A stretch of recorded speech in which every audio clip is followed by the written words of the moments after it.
Now the American scene and fascism, the American scene. If you understood what I said, capitalism has this problem. It always has had this problem. The number of people who are capitalists is small. It's way too small. And that has always meant that capitalists have a problem if they're in a society of universal suffrage, like the United States or Europe or Japan. Why? Because the number of capitalists is small and the mass of people is large. Because the small capitalists make the system work for them and become wealthy and powerful, and the mass of people don't. It's then only a matter of time, and not much time, before the mass of people make the following eureka discovery. We're the majority in a political system that says the majority wins. We should use the political system to undo or reverse the results of capitalism as an economic system. If capitalism makes a few people rich, we'll pass taxes that fix that. We'll take it away from them, and we'll distribute it to everybody else. We'll have a redistributive tax system. Easy to do, very easy to do. As of tomorrow morning, if you have wealth more than $3 million, it's taxed at 84.6%. Takes a few weeks and you don't have it anymore. There's nothing, seriously folks, there's nothing difficult. We know exactly how to do that. It's easily admitted. There's no problem at all. We move the wealth. The wealthy know this. They know. They're not stupid. They know that they're sitting, and by the way, it's more true now than it's been for 100 years in America. You all know how the wealth is concentrated at the top. That's why the 1%, 99% invented by the Occupy Wall Street became, common knowledge and common language for the American people. A society in which a tiny number of people have a vast amount of wealth and power, and the vast majority of people are having a harder and harder time. The kids have to load up on debt in order to get a college education. They have to borrow money to do any of the things the so-called American dream was supposed to deliver to them, et cetera, et cetera, et cetera. This is a system that's fundamentally fragile. How have capitalists stayed in power as long as they have when they're in this terribly vulnerable position? The answer is that they've made a deal with an institution called a political party that turned out to be very useful for them. And the job of the political parties that the capitalists made use of was to create, and there's no other way to say this, a mass base for capitalism. To create a mass of people who would support the capitalist system. That's the job of a party. And if capitalists are going to support a party the way they support the Republicans or the way they support the Democrats, with huge contributions and every kind of support imaginable, which both parties do, then that's because the party is useful for them, is urgent for them. Let's see how the Republican Party does it real quickly. Its job is to bring into its arms, into its organizations, all the people it can that it can persuade to support capitalism. So for example, since capitalism is dominated by a few large corporations, one of the biggest problems capitalism has is the risk that small and medium-sized businesses who are constantly squeezed to death by the big ones turn against them. It's very important that that not happen. That is a very dangerous enemy for big business, the small businesses whom they overcharge, the small businesses for whom they steal the interest at high rates for loans, all the rest of it. They outcompete them by underselling them and all the rest. So one of the things the Republican Party has always done is embrace the medium and small business. And the party has worked closely with associations that do that. The Chambers of Commerce. What a wonderful institution. You're in it if you're a corner sandwich shop, and you're in it if you're a 10,000 person factory at the edge of town. You're all members of the Chamber of Commerce. and you're in the Kiwanis Club and the Rotarians and all the rest of that. Very important. These are mass organizations that bring small and big business together.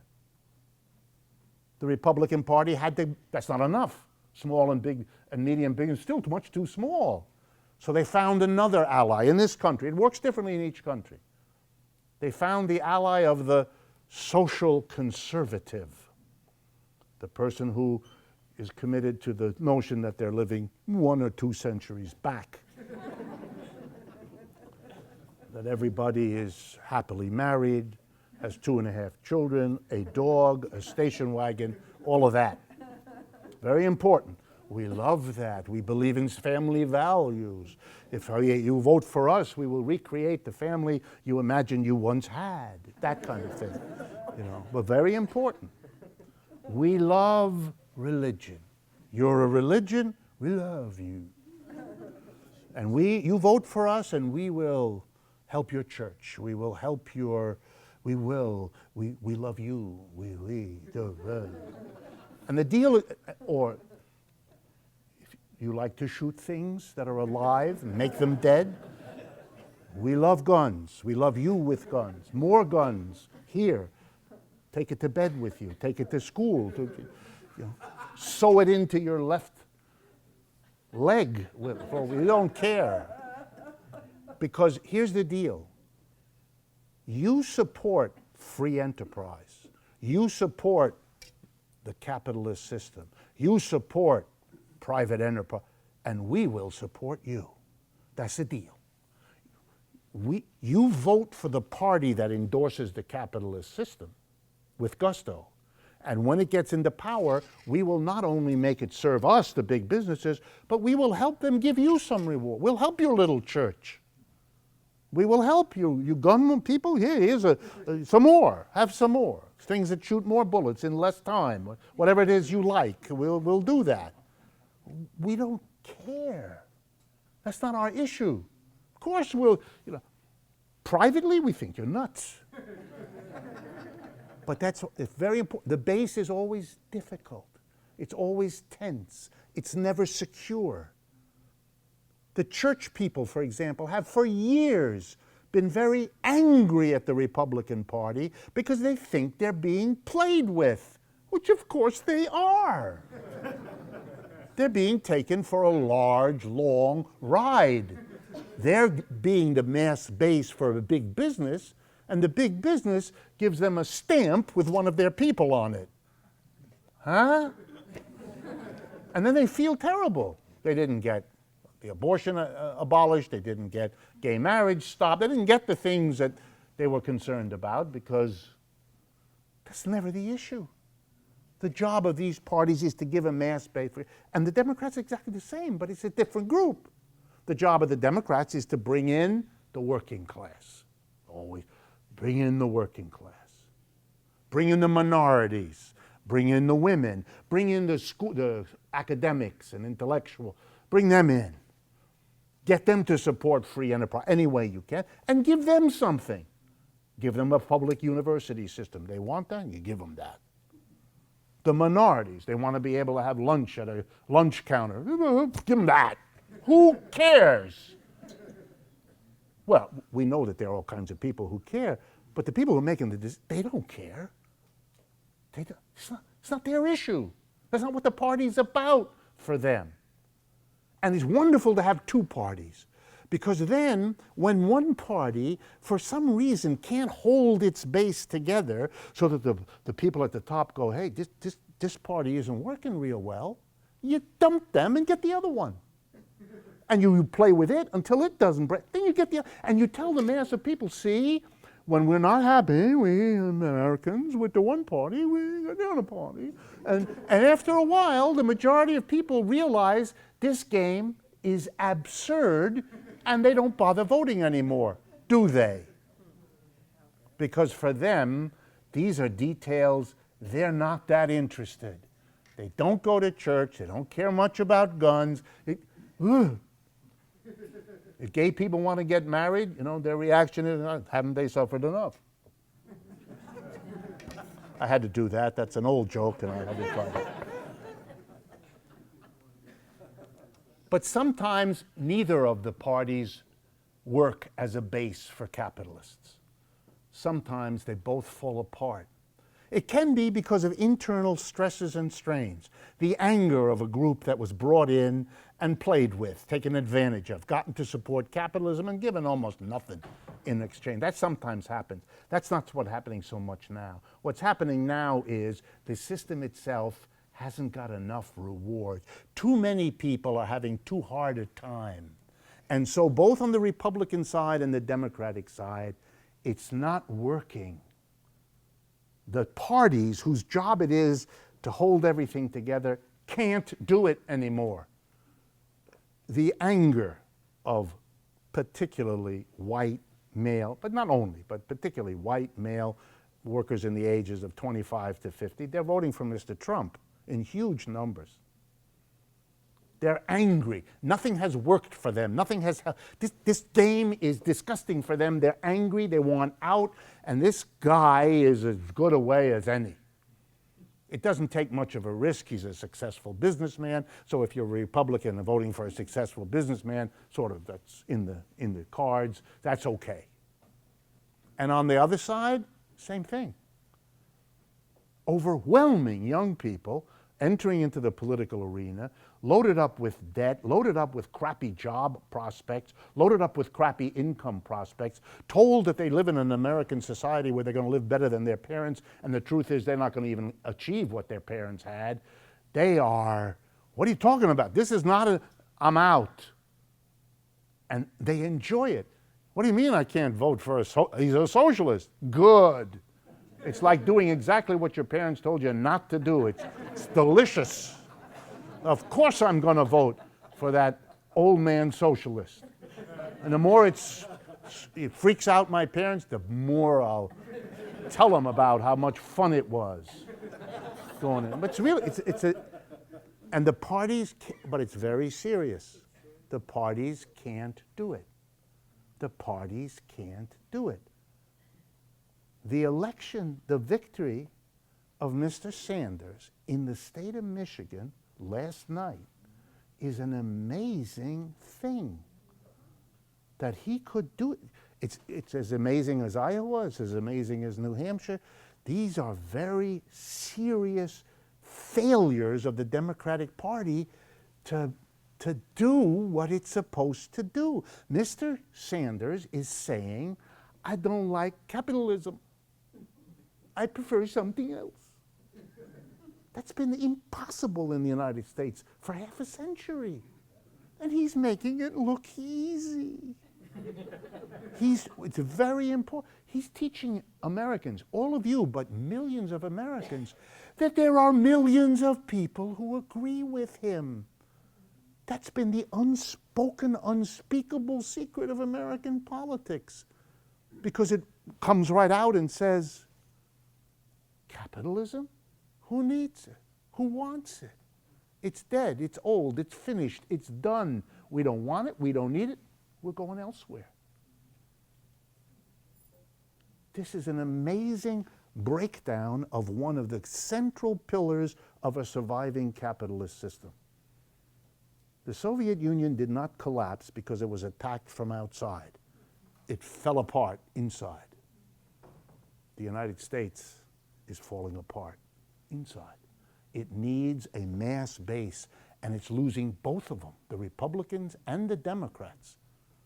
In Greece, in 2012, suddenly, the two parties, like our Republican and Democrat, who had exchanged prime ministers back and forth, just like we exchanged Republicans and Democrats back and forth for 40 years, suddenly got no votes. They got less than a third together. They used to get 3/4 together.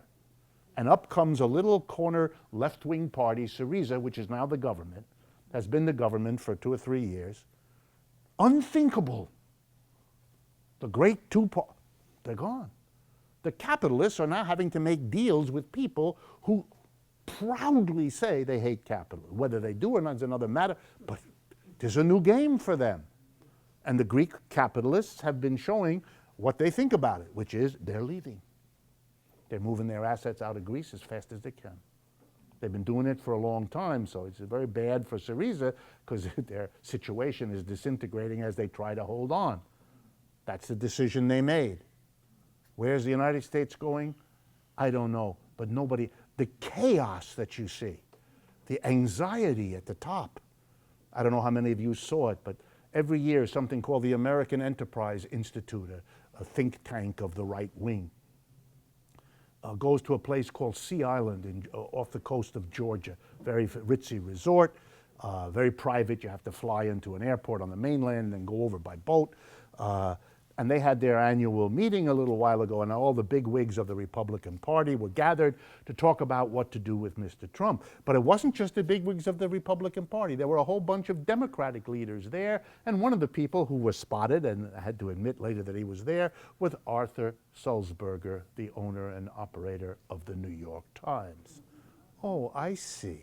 We don't have time for the Republican Democratic junk anymore. We're all in this together, because this dissolution of the mass base party is a danger to the system as a whole. The New York Times can't decide between Mrs. Clinton, whom they're desperately trying. If you saw the first headline this morning, Trump wins Michigan. Sanders strong. They couldn't say, he won! They couldn't. But that's who they are. They couldn't do it. He's strong. He's strong. He won. That's the shorter word. It's better to put up there. It's easier. They couldn't. They're very, very scared. Now the last point. What happens to a capitalism when the political parties, whose job it is to create the mass base, or to use the language of Gramsci, to give hegemony to the capitalist system, so it has the allies to keep. When that fails, when the parties disintegrate, when the mass of people desert the parties, will no longer play the game of giving their approval to capitalism in exchange for the crumbs they get, what happens then? No. What happens then is you've got to now control the society. You can't have it by consent.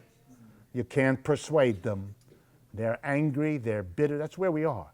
We're getting a country more and more angry about the job situation, the income situation. Now you've got to force it. That's called when the government becomes the partner in the control, in the shutting down, in the ending. There'll be no dissent, there'll be no demonstrate, there'll be none of that. And if you do it, we will hurt you. We will throw you in jail. If there's too many of you to accommodate in our jail, we will dump you in the ocean. We won't, we understand you don't accept us anymore. Okay? We tried it.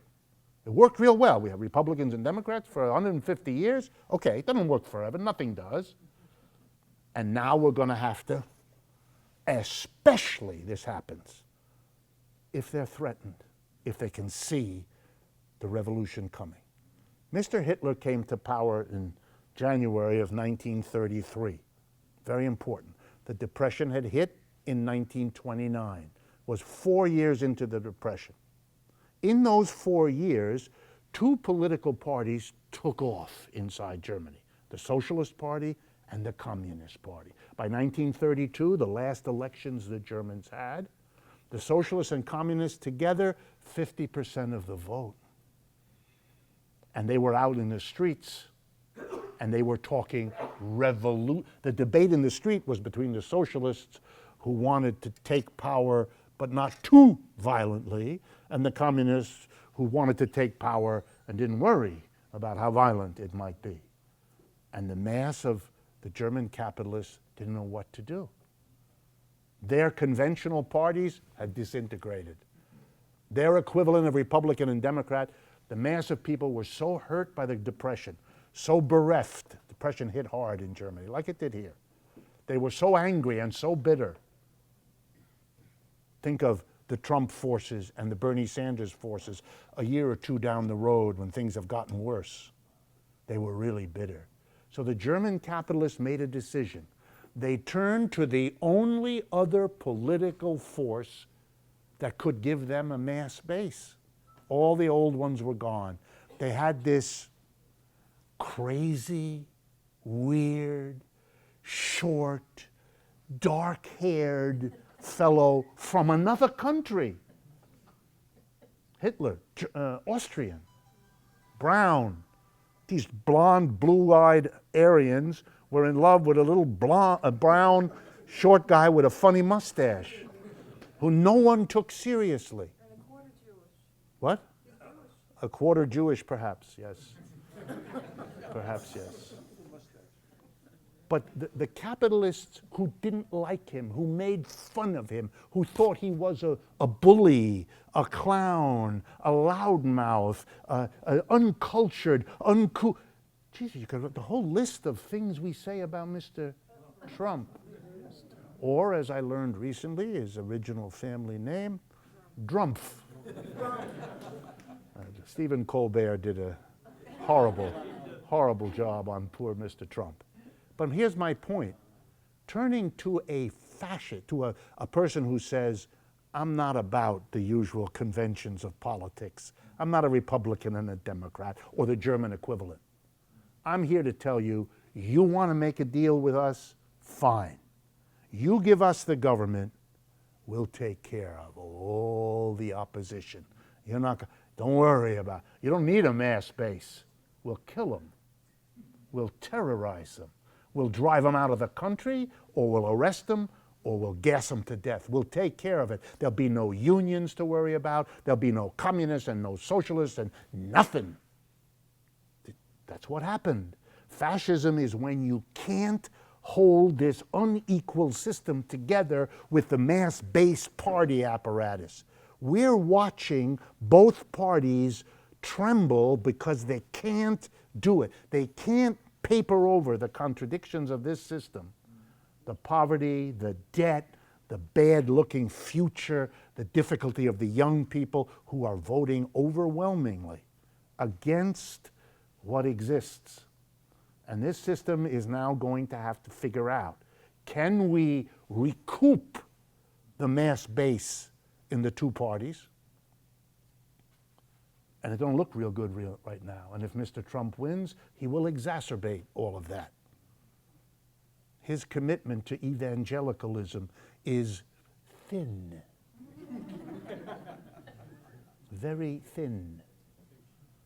And if Mrs. Clinton becomes the candidate, which the apparatus wants, she will come in under a cloud of disagreement and hostility and criticism from an outside of her party, but from half of the people inside the party.